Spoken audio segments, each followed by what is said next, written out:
Welcome to another episode of Eat, Chit, and Dice, a fortnightly podcast about board games and sometimes food. Today, definitely, I've been told that there's something that qualifies as a food. I'm Jared, and with me, as always, is John D. Hello. John D is in a different city. What? You're in a different city than I am. Yeah, well, I guess technically I am. Yeah. I'm in the town next to you, but Yeah. whatever. I'm in my house. How's that? Anyway, Yeah, you're in your house, and I'm in my house. what are we talking about this week, Jared? Okay, well, I don't remember what I said during the test recording, but I remember now. I wanted to make the episode title called More Monet, More Problems, because we're talking about art games, but only one of the games involves money. So, because we missed an episode, we're calling this one Absence Makes the Art Grow Fonder.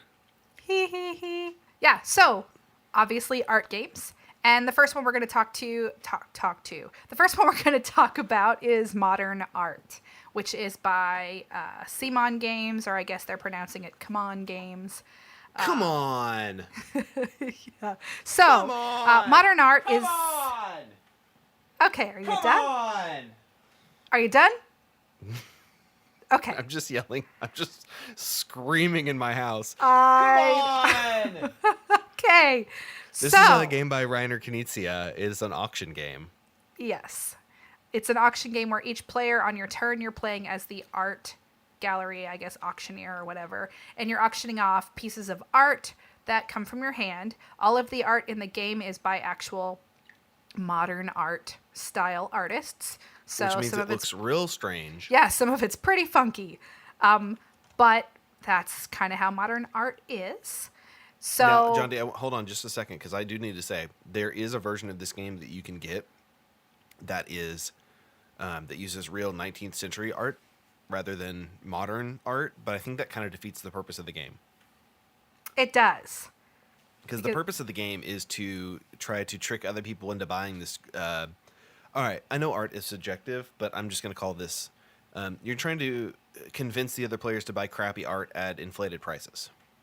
I don't really And- feel like that's what the game's about. But Well, no, I mean, I'm kind of being a jerk about it, but that is kind of what it's about. I mean, I think it's just very thematic in the fact that it's an auction game where you're auctioning off art, and in an actual like fancy art gallery, then they aren't trying to trick people into buying the art. The people are there because they want to buy the art. I So guess in that's theory, fair. right? So in theory, the players you're playing as people that care about the art. Okay, but what I'm saying is, within the confines of the universe where this game is real, it doesn't make sense for there to be a version of the game where you can buy a Rembrandt painting. Oh, I would agree. I would 100% agree. That's all I was trying to say. Okay. Sure. It is. We'll go back to saying this is an auction game. You're playing as an auctioneer. You're auctioning off art in the form of cards from your hand, and there are four different types of auctions. There's 5 types of auctions, but one of them is not really a type of auction. But I have Okay, the rule book in right. front of me now, so I can read them off here. Okay. All right, there's an open auction, which is your normal auction where people just shout out bids. If nobody wants to bid on it, then the auctioneer can get the painting for free. Yep. There's I guess I was calling it the buy it now. Yeah, you were. Which is the fixed price auction, where the auctioneer names a price and it goes around in turn order, and you either get to say, yes, I want it for that price, or I don't want it that. The auctioneer can't say a dollar amount that it's more than the money that they have, because in this one, the auctioneer has to buy it from the bank. Yes. There's also what they call one offer auction, which is, I don't know, kind of strange. You go in turn order and you just say if you want to bid on the painting, you say an amount higher than the previous bid, or you pass. The auctioneer has the last chance to bid. I don't know, it's kind of weird, but if nobody bids, then the auctioneer gets it for free. Yeah. Then there's hidden auction, which is like everybody puts some money in their hands, and then you go 3, 2, 1, you flip over your hand and show how much money you have, and whoever has the highest bid pays. Yep. And in all of the auctions, when money changes hands from one player to another, then the player doing the auction gets the money. If the auctioneer is the one that wins their own art, then that money goes into the bank. Right. So they either get it for free on the 2 auctions that they get it for free, or they pay the bank. There's also a 5th type of auction, which is not really an auction. It's the double auction, which Oh, right. I was calling make it double. Is the joke that I said earlier, but it's not a good joke. But basically, if you Right. play an art card that has the double auction, you have to then play a different art by the same artist that has a different auction type, and then you auction off both paintings as that auction type. So if you play the double auction and then you play the hidden auction, then everybody's hidden auction secret bidding on both paintings as a set, Yep. or I guess in auction terms as a lot. So for me, I like the game. I think it's a good like gateway style game to get people that don't normally game to play something that's a little different because it's really easy to understand. Since there are different types of auctions, I think at least for me, that's what keeps the game interesting. If there was only one type of auction, I think the game would fall like really flat. I think it would be way too repetitive and would get super boring really quick. Well, and there's a weird. The way scoring works is kind of interesting. Yes. So at the end of the round, and the round is triggered by 5 or more paintings by the same artist being out on the table. So if there are 4 out already and you play the 5th, it triggers the end of the game or a round. And then you go into the like selling the paintings to the bank for money that you Right. can use in the next round, and that is based on how popular that artist was. Yeah. So like if one artist, if like all 4 paintings were of one artist were sold, then that artist's value is going to go up, and it's the top 3 in the round whose value goes up in. Yeah, the most popular is worth 30, and these are thousands. Yeah. The second is 20, and the third is 10, and then everybody else is nothing. But that stacks. There's 4 rounds in the game, and that stacks. So Correct. theoretically, you could have one artist be very, very, very valuable. Yes. So, and at the end of each round, you basically sell your art, I guess, to the bank and get. Yeah, that's what they call it in the rules, but Thematically, it's kind of weird because if you spend a bunch of money on the art, I would think that you'd want to keep it. But for the game purposes, you're selling the art back to the bank at the end of the round. You get the money, and then at the end of the game, whoever has the most money is the winner. yes. And if there's a tie, I don't remember what the tiebreaker. So in each round, anyway, there's a tiebreaker for like if 2 artists had the same amount of paintings out that turn. The artist on the value board that was closest to the left. Yes, that's right. That's right. And I feel like that's a super weird way to break the tie, but I guess it's as good as any. Yeah, and it does not look like there's a tiebreaker for who has the most money at the end of the game. I guess you'd just both be winners. Yeah, I guess so, because it doesn't say. I feel like the chances of there being 2 people that have the exact same amount of money are probably fairly slim. Yeah.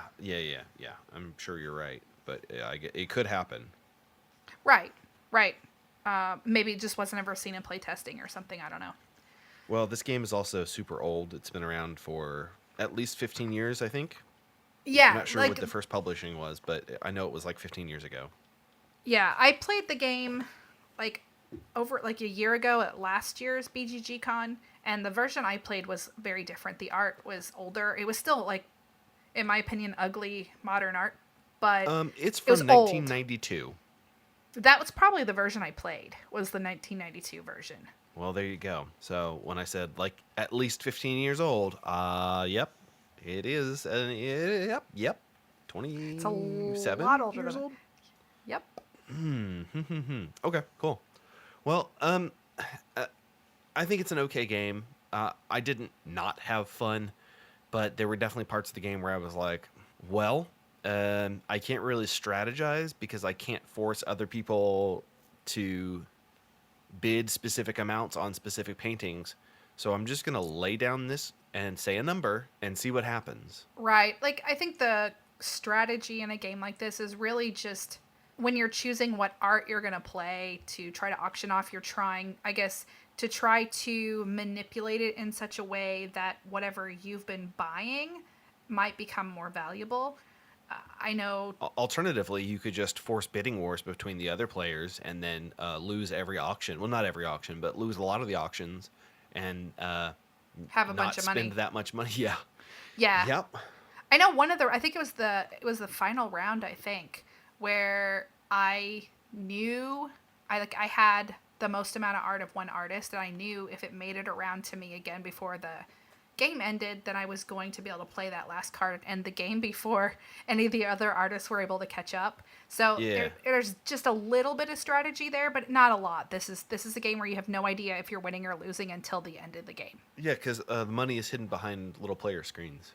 Yeah.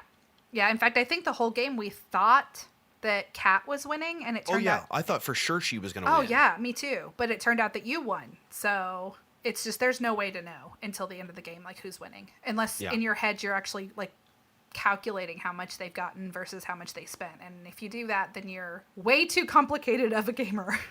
Yeah, for this kind of game, that's a bit much. Yeah, I agree. So, moving on. The next game that we have is Bob Ross, Art of Chill. Now, there are two, well, there's, I think, a third, but there are two major Bob Ross games. One of them I really like. The other one I think that I will keep my mouth shut about. And Bob Ross, Art of Chill is the one that I like. Well, the other one, I don't remember what it's called. Bob Ross, Happy Little... It's in a pink box. That's like all I remember. Happy Little Accident. No, Happy Little... Yeah, I don't remember. that sounds right. It's a party game. It's a drawing party game, and it's really, really light. It's almost not a game. It's fine for what it is. But this one is actually like a meaty game. Yeah, I would call this set collection because what you're doing is you have a palette in front of you that you can put down your paints on to paint a painting, and it has like a Ticket to Ride style. You collect the colors that you need, and then you play them down to paint features like happy little clouds or almighty mountains or wondrous water, or those things that Bob Ross would say. Yeah. And the trick here is it matters which order you paint them in. There's a lot of paintings in this. It says 15 double-sided painting panels. So there's 30 different paintings, and these are actually like paintings from the art of painting, and you have to paint them before Bob Ross paints them to get bonus points. Right. And you don't know. So with the set collection, the thing that's kind of tricky is when you know that one painting is getting ready to be finished and you're looking at the colors that you have on your palette, you don't know if the colors that you've been collecting are even going to be on the next piece of art, let alone in the combinations that you've been collecting them, because you have to. If you have phthalo blue in your palette and the next painting flips over and there's no phthalo blue, right. Oops.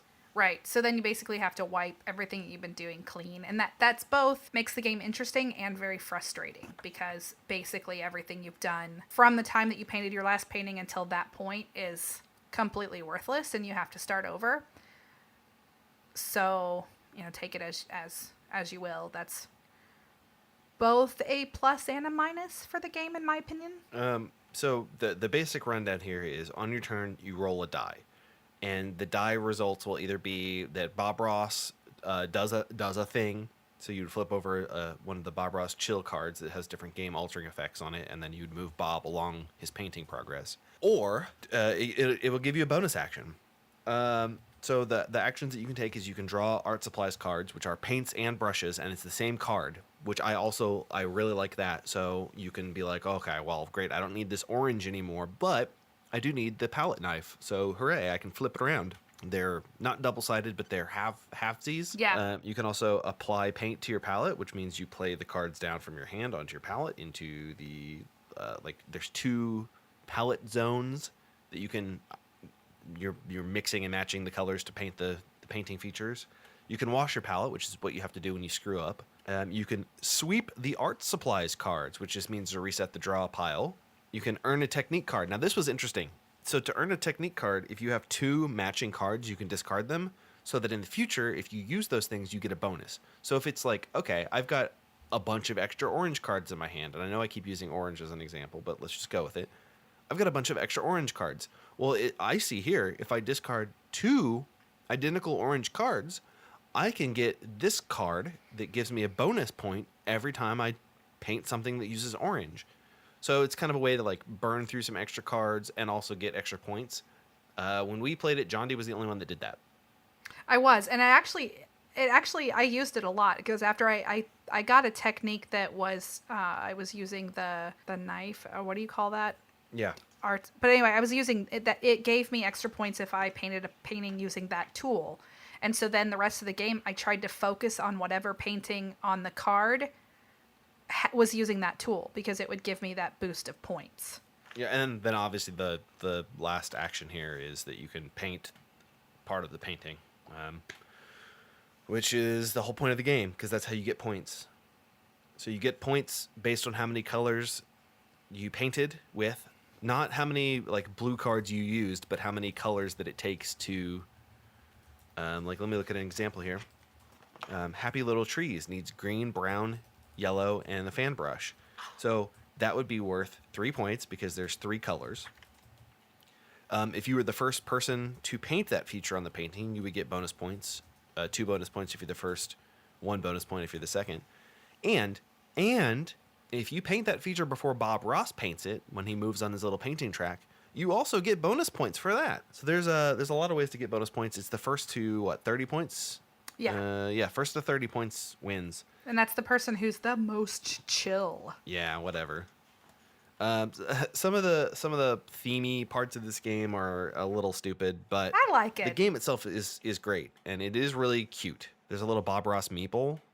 Yeah, I think the themey things kind of add to the game, to the cuteness of the game. Like, I don't mind when games do that. I mean, like, I know Bob Ross said things like happy little clouds and happy little trees and stuff like that, but it is a little bit silly to be like, all right, on my turn, I play down my phthalo blue, my cadmium yellow, cadmium orange.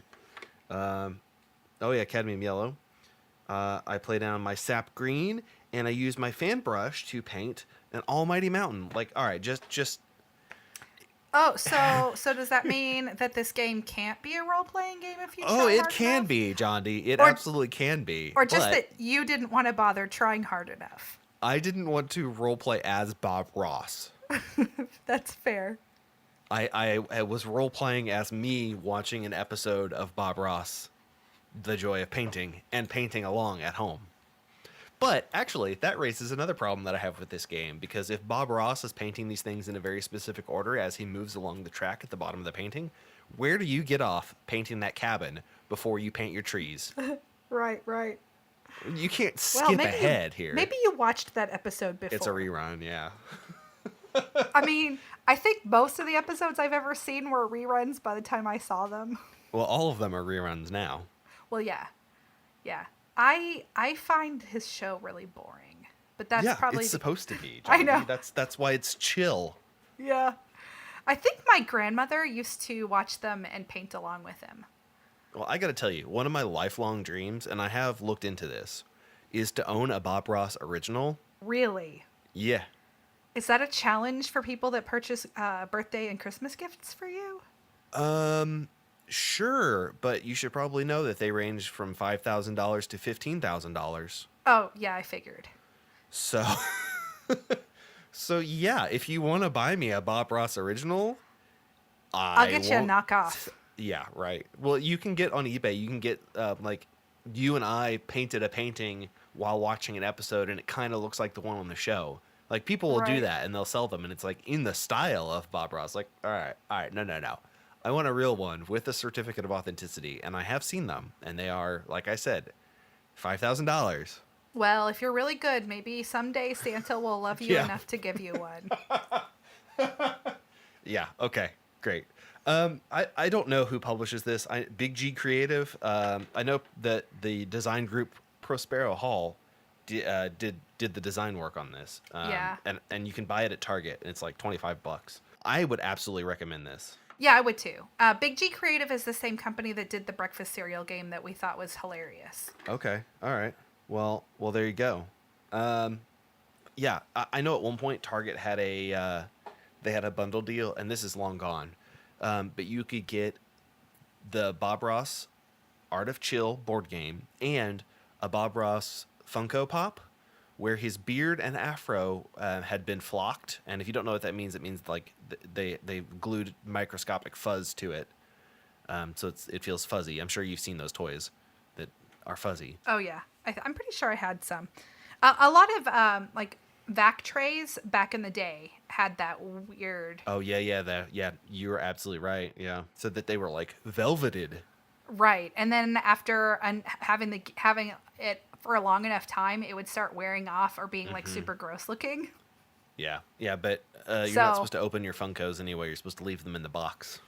Well, I think it depends on the reason that you have the Funkos, but yes, there are They're plenty an investment of people. for the future, John D. Just like Beanie Babies. Sure. Yeah, whatever. So moving on from Bob Ross, Yeah. I'm not entirely sure I'm gonna say this correctly, but I'm gonna try. The Okay. next game that we played was Atelier. Yeah, you did it. Yay! So Atelier, the Painter's Studio yes, by AEG. yes. It is a dice game. And the basic rundown, in my head, I'm getting two games mixed up, Jared. So can you Yes. talk about how it's played? Yeah. You have yes, like Johnny said, it is a dice game. So you have I want to say it's 5 dice. Well, hang on, I can check. I guess it's 4 dice. Okay, so you have 4 dice. You at the beginning of your turn roll all of your dice. Well, at the beginning of at the beginning of your first turn, you'll roll all your dice, and Yes. then you'll allocate them as you choose. So on a die roll of a 1 to 2, and I'll explain what these things mean here in a second. On a 1 to 2, you will place a student. On a 3, you can move between 0 and 1 students. On a 4, you collect paint. On a 5, you paint a painting, and on a 6, you gain any 1 paint. So those are the like things that can happen. Place a student. You have 4 colors available. There's blue, green, red, and yellow, and those are in piles, just kind of like out in the wilderness somewhere. I don't know. It doesn't really make sense. I guess they're at a store, and you're sending the students to go fetch paints, but then they have to go stand in line, because the way that placing works is if you have the majority on a color, when you use action number 4 to collect a paint, you collect paints in every paint that you have a majority. So you would want to use action number 3 to move students around to your benefit so that you can maximize your majorities. If you can't maximize your majorities, you can roll a 6 to gain any 1 paint. And then obviously action number 5, paint a painting, is to paint a painting. The workers, once they're placed out there, stay there unless you're otherwise told. Some of the paintings that you paint make you bring your workers back. I think all of them maybe do. I don't know. I didn't flip through and look at every painting because I wanted to be surprised on subsequent plays. Right. But I think in every time that I've played the game so far, which has been more than just when we played it together, I think every painting has made you pull them back, which is an Okay, that's important fair. thing. In the game that I played with my brother and some other people, we forgot about that rule, and so we weren't always pulling back our workers, and that Oh. kind of messed with the economy, I guess. I don't know. Yeah, I think that would greatly change the outcome of stuff. Like a lot. Yeah. There's also another thing you can do, John D. Do you remember the other thing you can do? If you don't like any of your dice rolls, you can just trade in a die to get an inspiration token, which can then be spent.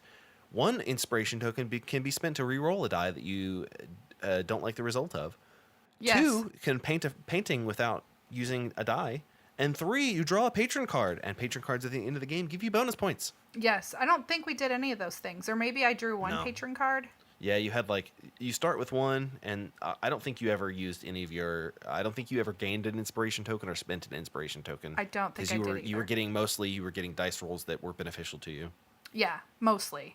But not. So, I mean, I guess sort of. Like it was still the dice weren't quite right for me to get what I needed to win the game. I think that's just part of playing a dice game, is that they're almost entirely based on luck. There is some strategy in the fact that you kind of know what you want to try to do and hope that you can do it, but there's not a lot you can do, especially in this particular game, to mitigate those dice rolls other than, okay, well, I'm just going to completely throw this away and do the inspiration token or whatever. But there's just, I mean, it's a dice game, and I love dice games, so I'm really okay with it being mostly luck based.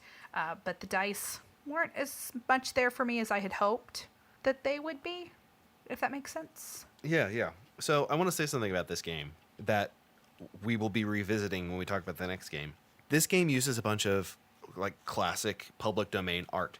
Like, do you remember the painting from Ferris Bueller's Day Off? Oh man, it's been a really long time since I've seen that. It's fine. Game, just say yes. yes. Great. There's also like, what is this? This is a Van Gogh. There's these are real paintings. Yeah, there's irises here. These are all real paintings. There's a Monet. There's probably more than one Monet, to be honest.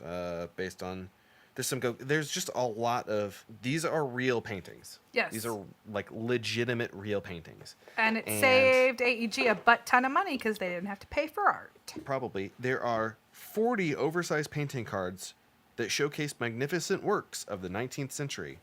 And also the rule book is shaped like a museum brochure, which I think is also really cool.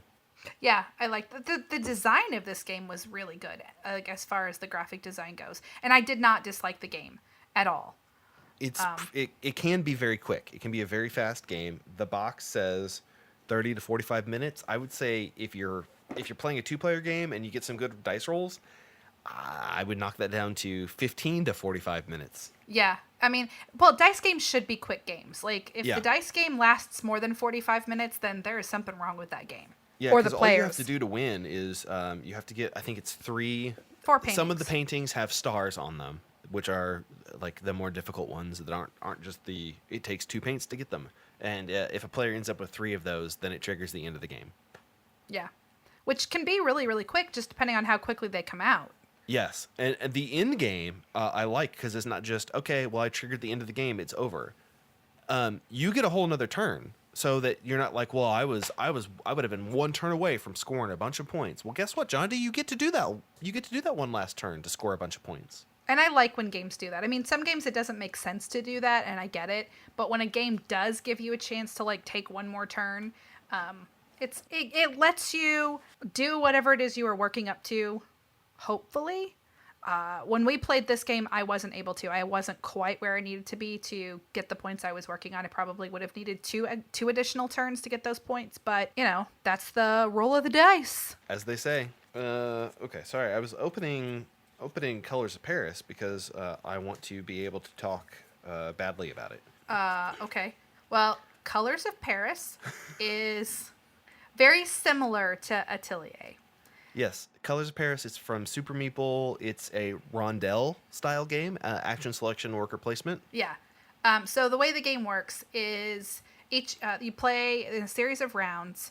Each round has 3 different phases. You're going to place your assistants on the rondel, and each part of the rondel is going to be like you get to do a different thing. You're either collecting specific colors. Oh, we should explain what a rondel is because it's not a thing that you see very often. It is basically a moving wheel. So in a rondel, like either the rondel itself will move, or players are moving around the rondel. So it's a circular part of a game that generally functions as a big mechanic for the game. In this particular game, it is a circular bit that moves each round. So there are certain spots that are like blocked out, and so it's going to change every round what spots you can and can't use, which is going to vastly determine what you're able to work on for the current painting in that game or in that round.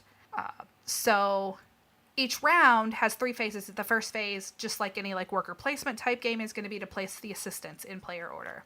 And then the next part of the round is where you're going to actually perform the actions of your assistants or your little meeples, like where you put them. You're going to actually do the things that you place them to do. And then you're going to prepare for the next round by taking all of your dudes back, I think, but 1. Yes, you have to leave 1 out. Yeah, you get to leave 1 out. The rest of them you have to take back, and then the rondel moves, and then you start the next round. Now, I will say, I like mechanically, I like this game more than Atelier. I like this game more than Atelier. What I don't like about this game, and is the thing that I wanted to be able to talk crap about, is this also uses publicly available open domain art. However, and I'm sorting them right now, there's only like 6 paintings. There's like 50 cards, but it's only like 6 or 7 paintings. Why? Yeah. Super Meeple. I don't know. These were free for you to use. Like, as far as I know, and I could be wrong, you don't have to pay for this art. So why did they use so few of them? Yeah. That's definitely, yeah, I didn't understand that choice. The other thing that kind of confused me, at least thematically for the game, is the colors needed to complete a painting, and this kind of falls into that they reuse the same art over and over, is the fact that sometimes the colors that you needed for a particular painting were not even minutely used in the painting itself. So that kind of took you out of the theme a little bit, just for the fact that you were like, well, there's no blue in this painting. Why do I need blue? And it's basically because there's all those colors in the game, but they reuse the same art over and over. Right. So I've got them sorted now. There's 1, 2, 3, 4, 5, 6, 7, 8 different paintings. And each one of the paintings has like four different cards for it. And they are different. Like, so, all right, let's use the irises painting here for an example. There's 4 of them. And all 4 of them are different. So there's one that's 14 points, 10 points, 16 points, 12 points. And I'm looking at the colors that you need for them. And yeah, I don't know how did they just like randomly assign these colors to this art? Like, okay, I look at this and I'm like, all right, I need 3 yellow to paint this. All right, let's look at it. I guess there's yellow there. There's a little bit of yellow there, but there's, yeah, I don't know. I don't know why they didn't pick more art. Was it a licensing thing that I just don't understand? Yeah, I can't answer that, obviously. This game for me is like a 7, but it would be a 9 if it weren't so repetitive with the art. You know, if I'm trying to collect different paintings here to score points, there's a potential that on an entire playthrough of this game, every single one of the paintings that I paint is the same painting. Yeah, there is that potential. So the game kind of, in some ways anyway, reminds me a lot of Scoville. Yes, because you have to like level up your stats of collecting paints and mixing paints, and the mixing paints you have to do to get those secondary colors. Yeah, which if you haven't played Scoville, we've talked about it in some previous episodes, but basically you're growing different peppers, and you have to have certain combinations of peppers to get some of the higher scoring peppers. And it's a worker placement. So in that respect, it reminded me a lot of Scoville. A big problem for me in this game, and I did really, I mechanically and gameplay-wise, I did like this one more than Atelier. But a real problem for me in the game is that you can earn more workers. I think you start with 3 workers. Yes. And you can earn more workers. And I never really felt overly compelled to do what I would need to do to get those extra workers, because you can get up to 6 workers, which I can't even imagine having that many. I struggled. I got 5, and I struggled finding things to do with them. Right, there's only so many things you can do in the game, and they're limited each round. So, like, I think four workers at the most would be useful. Beyond that, you're struggling and just being like, oh, I'm going to do this thing, but I don't really need to do this thing. Yeah, there were a couple times that I threw away workers just to block you from being able to do actions that I knew you needed to do, but I didn't need to do. Right. And then that becomes more of a take that style game, which I don't think that it was intended to be in any way, shape, or form. I don't think it was at all. So for me, that was one really big issue of the game, because I didn't really feel compelled to try to get those additional workers at all. And even with just my 3 workers, I still was able to do most of the things I was trying to do, and I was still throwing away paint, because you could only have so much paint at a time.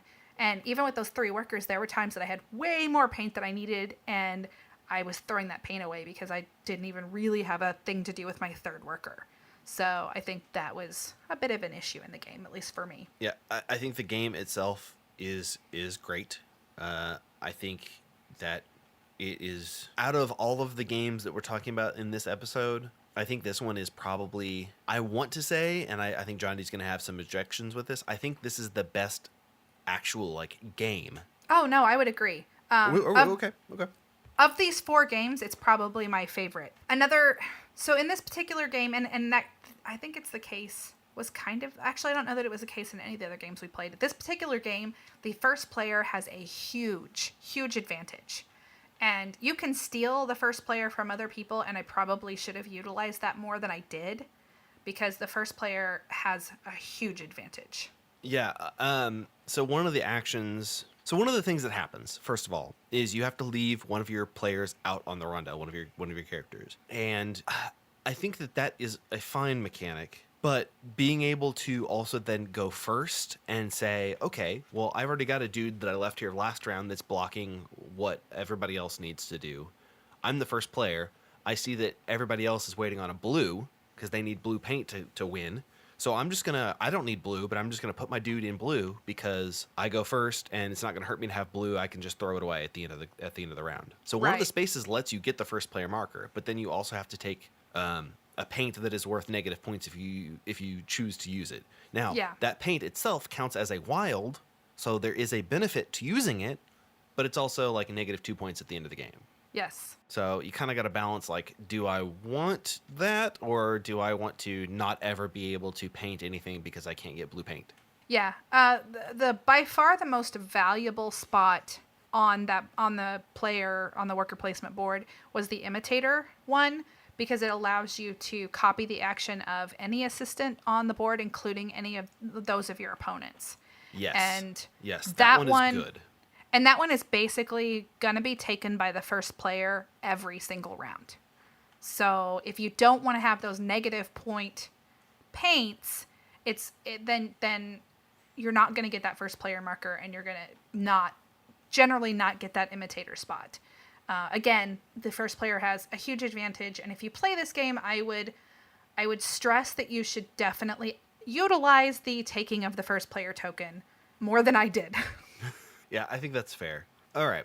We had a little bit of a disagreement about whether we should include this, so I'm just going to very quickly mention a game that John D has not played, but is a game that I love, but because we didn't play it together, and John D has not actually played it ever, we didn't really want to include it as one of the featured games. But it fits in with the theme of the game and theme of the episode. Yep, that's what I meant. And that is Oink Games published a party game called A Fake Artist Goes to New York. The idea here is that everyone but one player knows what they're supposed to be drawing. So you've got little cards that I've written Finding Nemo. All right, I hand those out to everybody, except on one of them, I wrote some scribbles or an X or something that indicates that you don't know. You're the fake artist. And then I say something like, okay, it's a movie. Now, everyone in turn order, which turn order is nebulous, whatever, you just decide what your turn order is, can draw a single line on the drawing, a single continuous line. So once you pick your pin up, your turn ends. Everybody gets 2 turns.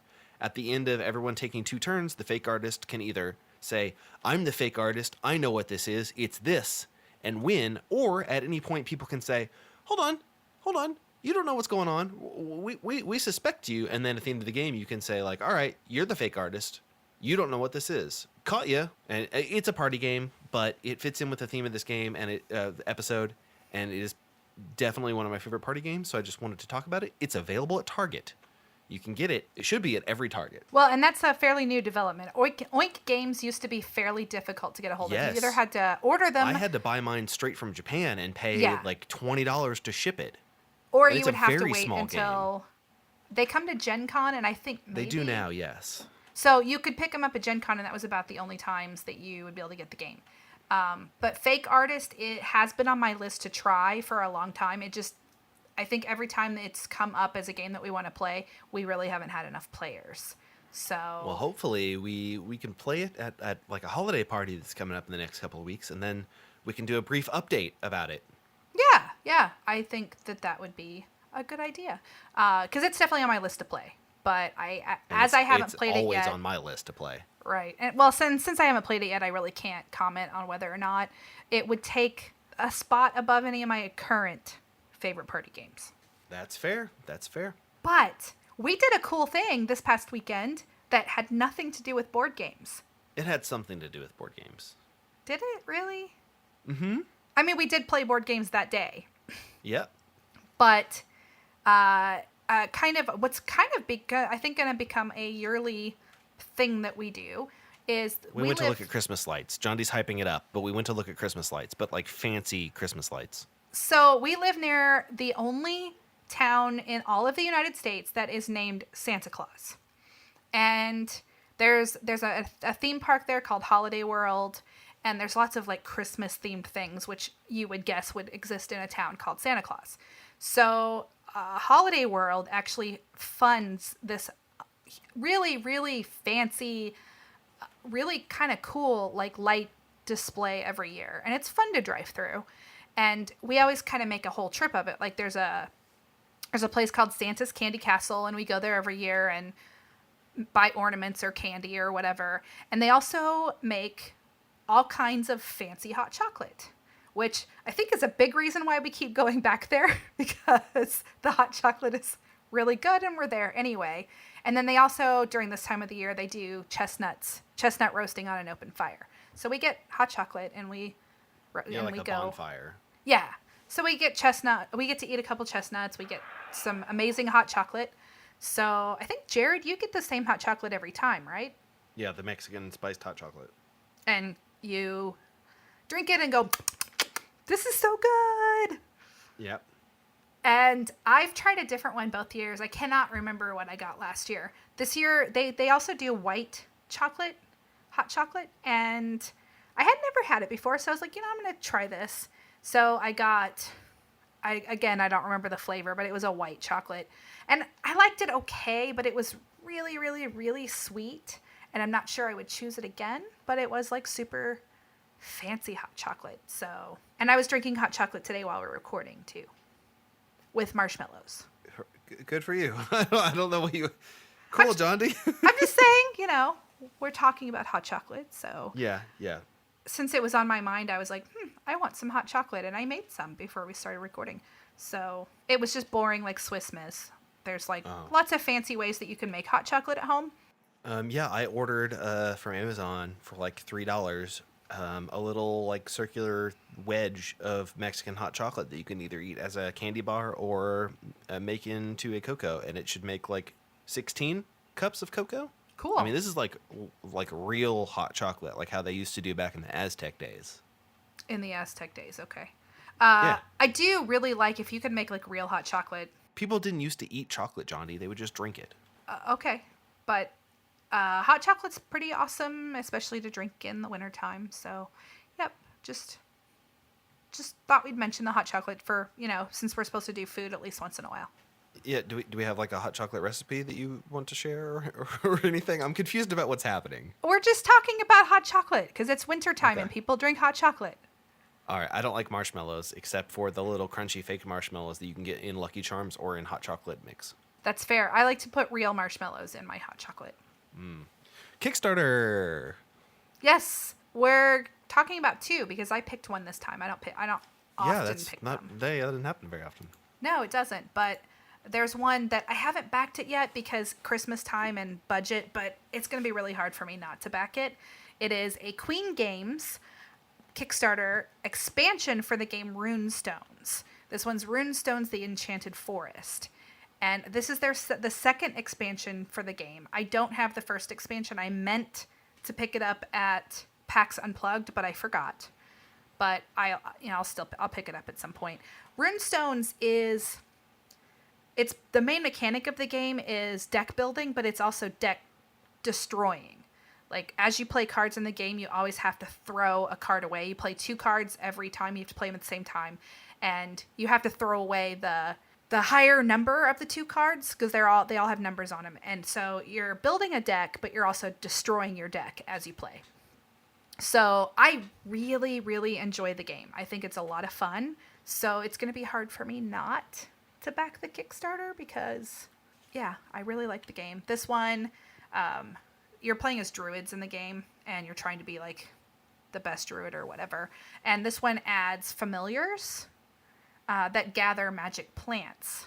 So I don't really know what that means, having not played it, but it's a great game. But the game itself, I think once you've played it a couple of times, you can kind of key into certain like combinations of rune stones and such that are very beneficial, and you can kind of run away with points. So I would think that the expansions probably add some new layers that help mitigate that. Okay. Well, that I mean, sure. I've also never played. I've never played Runestones, so I really don't know anything about it. The art looks cool. That's something I can say about it. We'll play it sometime. I've got it. Okay. Well, I'm sure that you'll feel the same way about my Kickstarter that I'm very excited about. Yes, I have never played yours, so. This is a Steve Jackson game. Now I know what you're thinking, John D. Yes, it's that Steve Jackson, but no, it's not a Munchkin game. This is Car Yay! Wars. John D, have you seen the movie Mad Max? No. Oh, do you know what Mad Max is? I do. I'm very familiar with it. I just haven't watched it. All right, so basically, imagine cars from Mad Max, but like if it was NASCAR instead. So like a demolition derby kind of with like cars that are all like decked out with like weapons and stuff. Yeah. Cool. Yeah. So this was a stretch goal that they promised during the first Ogre Kickstarter campaign all those years ago, that they would try to make a new version of Car Wars. That was 6 years ago. So they've done 6 years of design, development, playtesting, and now they have made Car Wars 6th edition. Well, they claim that they did 6 years worth of this. This is technically a miniatures game, but I know a lot of people that played older versions of Car Wars would just take, and myself included, would just take Hot Wheels cars and Matchbox cars and just glue like Warhammer weapons to them. Because that's hilarious. Yeah, right. But this one comes with, you can get plastic miniatures for the cars. You don't have to do that, of course. You can still do it the old school way, and instead of adding on the miniature sets, you can just supply your own Hot Wheels cars. Having said that, though, the add-on miniature sets do come with some new cards and new car models. There's also a playmat that is a neoprene 2-lane highway, 4-lane highway, I guess, really, because it's 2 lanes on both sides, and like a desert thing. This is a dice chucker at the end of the game. At the end of the day. So if you're not into dice chucking miniatures games, this is probably not for you. But if you love the idea of that scene from Cars 3 where they were at the demolition derby and the school bus was a bull, just change that to guns, just like how Mater had guns in Cars 2 for some reason. And right. Wait. It makes me think a little bit. Cars 2 also. Hold on. Was that bull? That may have been in Cars 2. Anyway, Mater had guns in Cars 2 for some reason. So I haven't played the game. I obviously haven't played the game, but when you're talking about it, it reminds me a lot of like when you're driving around in Borderlands and like the bad guys are like coming after you and you have weapons on your vehicles and trying to destroy each other. It kind of reminds me of that, at least from the sound of it. Yeah, it's exactly that, except Steve Jackson made it. Right. And it's not a video game. Right. So I'm super into Ogre, which is another miniatures game that he made about futuristic tank warfare. And I have played Car Wars, although I haven't played this new version. But I can't see any problem with it other than the price. So it's a miniatures game. It's a little bit expensive. The top pledge that you can get is $1,200. Oh my God! Don't do that. But yeah, it's shaping up to look like a pretty good campaign, and I like older versions of Car Wars. I can't imagine that I'm not going to like this. All right then. So go forth and spend your soon-to-be-had grandma dollars on some Kickstarters now. Yeah. I mean, do what you want. I'm not in charge of you, but yeah, I guess if your grandma wants to get you a Kickstarter gift card. Or, you just know grandma's going to give you money. Yeah, they really should. That'd be cool. Yeah, although it'd be kind of hard because, it's not Kickstarter that's getting the money, it's companies. So, I don't know. It'd be tricky, but it could be done. It'd be kind of cool. Yeah. But anyway. Well, I can see myself spending way too much money on this with all these add-ons. But until next time, John D. You can eat chit and dice. Okay, bye.